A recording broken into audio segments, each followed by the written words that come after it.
Outside the Raleigh courthouse, a ragged black man, probably homeless, was huddled beside the frozen fountain, reading from Psalms. Thy rod and thy staff, they comfort me. Normally, I wouldn't have given the poor fellow a second glance, except that I'd been reading the Bible again and it was like bumping into someone from my book club. But I couldn't stop to chat. I was already late for jury duty. Inside the jury waiting room, Bibles were scattered on every table, and we were instructed to put our right hand on one and swear to tell the truth. Then names were read. My ears pricked up when I heard Roy Pickles. What a great name. I would have named myself Roy Pickles had I thought of it. Roy Pickles and I were sent with the group headed to Courtroom C. Our case involved a woman seeking monetary damages for pain and suffering for a pre-existing back and neck injury exacerbated by one of two cars plowing into the back of her Honda on Highway 40. 3 sets of lawyers were in the room. The first team represented the car that claimed it wasn't responsible and that the mystery car did it. The second team represented the woman's insurance company. And then there was the plaintiff's lawyer. It would have been an unbearable trial. I was already squirming, and it was only the first round of jury selection. I wanted out. At the same time, I didn't want to be a civic weasel. Jury duty is an obligation that every citizen must be willing to make. Part of me was kicking myself for not writing a letter to the county 10 days prior to the date I was to appear. I could have easily come up with an excuse why I was too important or too busy to give up my valuable time to serve with my fellow citizens who were giving up their valuable time with a minimum of fuss. But I didn't. Truth was, I'd forgotten all about it, and it was only on the night before I was to appear that I stumbled upon the notice again while sifting through a pile of bills.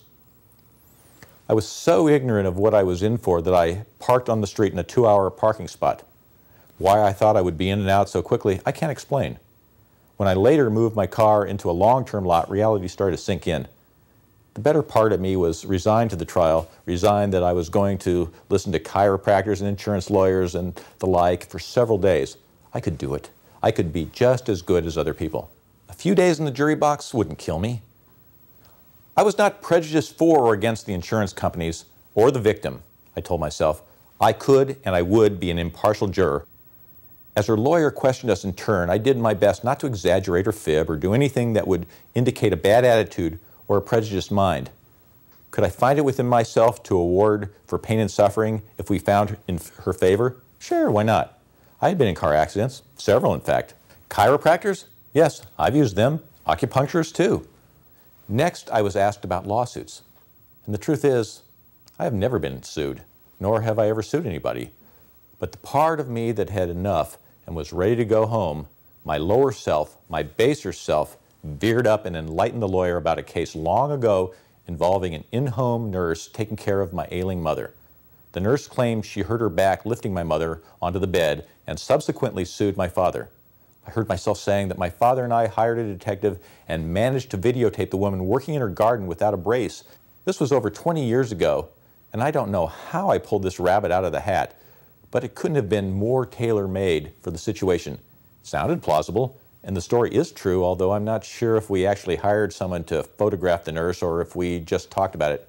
Well, needless to say, for just bringing up the suggestion of fraud in a back injury case, I was excused along with 3 other panelists who I doubted were nearly as duplicitous as myself. But this wasn't the end of things, just the end of this case. Back to the jury room, an hour and a half for lunch, and then we would be reassigned. No problem. It was the nature of the case that bugged me more than serving, I told myself. I wasn't trying to be a shirker. The lunch counter line was moving slowly and the food looked greasy. Behind me, I heard a stringy-haired tattooed fellow saying that his boss was really mad when he phoned to say he would be out for jury duty. The man laughed and then said his boss would have really been ticked off had he told him the truth that he was actually on trial. At 2:30, I reported back to the jury room. This time, I was to be part of the group to be called up for a criminal trial. What if I found myself asked to judge some big high-profile murder? I could be sequestered for days, weeks, even months. I wondered if any of those people who found themselves in the OJ jury parked in the 2-hour zone on their first day. Fortunately, at the last minute, the defendant in the case pleaded guilty. So that ended that. The jury room attendant, a no-nonsense, matronly-looking woman, read 15 names selected from a stack of cards and dismissed everyone else. I was in the selected group, as were the others who had been dismissed with me earlier that morning, Roy Pickles included. There were TVs in the jury room. At first I thought it might be closed-circuit television showing the current cases. I thought it was really interesting when the camera followed two opposing lawyers, a handsome stud and a curvaceous brunette, out into the hallway where they could hardly keep their hands off of each other. But when the brunette got angry and accused him of being the father of the child of some third party, I got the clue that this was a daytime soap. I returned to USA Today, and after I consumed that, I thought I'd write a story.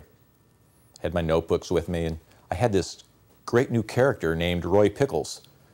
But when I looked over where he was sitting a few feet from me, all too real, I decided I would have found it kind of creepy if our roles were reversed and he was writing a story about me. The only thing left for entertainment was to pick up one of the many swearing-in Bibles. I randomly turned to the book of Joshua. Pretty gruesome stuff. Joshua took over for Moses and led the Israelites across the River Jordan and began a series of brutal land grabs, butchering everyone in their path, man, woman, and child. The words of Mark Twain came to mind. Our Bible reveals to us the character of our God with a minute and remorseless exactness. It is perhaps the most damnatory biography that exists in print anywhere. It makes Nero an angel of light by contrast. To my own personal view, I've always thought of God as being damn funny, and I never felt he took offense at my blasphemous musings. And maybe just because he found me so amusing, he decided to turn his favor upon me there and then. It was 3:30. Suddenly, the court phone rang. Still no jury. The jury room attendant explained that it was an unusual case and that there were 3 sets of lawyers. This rang a bell. I boldly marched up to her desk and asked if this was in the courtroom of the woman judge. It was. I explained that we'd already been excused from that jury. She apologized. Seems our juror cards had been laid on her desk and she had mistakenly shuffled them back into her deck. Hallelujah. We were free to go. Roy Pickles couldn't thank me enough. We'd served our civic duty and we'd beaten traffic heading out of downtown. I was jubilant to have jury duty behind me. Outwardly, my conduct had been reasonable and only I knew my inner moral laxness. Perhaps this knowledge is the price one pays for dabbling in the good book. To live in the light means that you can no longer ignore behavior previously left in darkness. But being aware of shortcomings and changing or even having a desire to change are two very different things. I told Sweetie about my day and about my suspicion that I was ethically challenged. We were watching the evening news. There was a story about a teenager in Ohio who found a bag of money falling off a bank truck and had returned it with all the contents intact. I don't know if I would have behaved so gallantly. For instance, if I found a man's wallet on the ground, I would certainly stick it in a mailbox. But, and I hate to admit this even to myself, I might be tempted to pocket the cash. Sweetie asked how much would have been in the wallet. I said $700. She said, perhaps I should leave $100. Sure, why not? Or then she said, or maybe just $20. This was after she looked at the unopened Visa bill sitting on the table. Then she said, then they can at least say you didn't take it all. Sweetie worries that I might get caught. No, I tell her, that's not a consideration. I assume no one would know, only me. Getting caught or not getting caught is not a basis for right action. I tell her maybe I better rifle through the wallet for more information before I make a decision. If I find shots of his kids, he gets it all back. If I find a picture of his yacht, it's probably bon voyage for his dough. Boy, I sure hope I'm better than I think I am.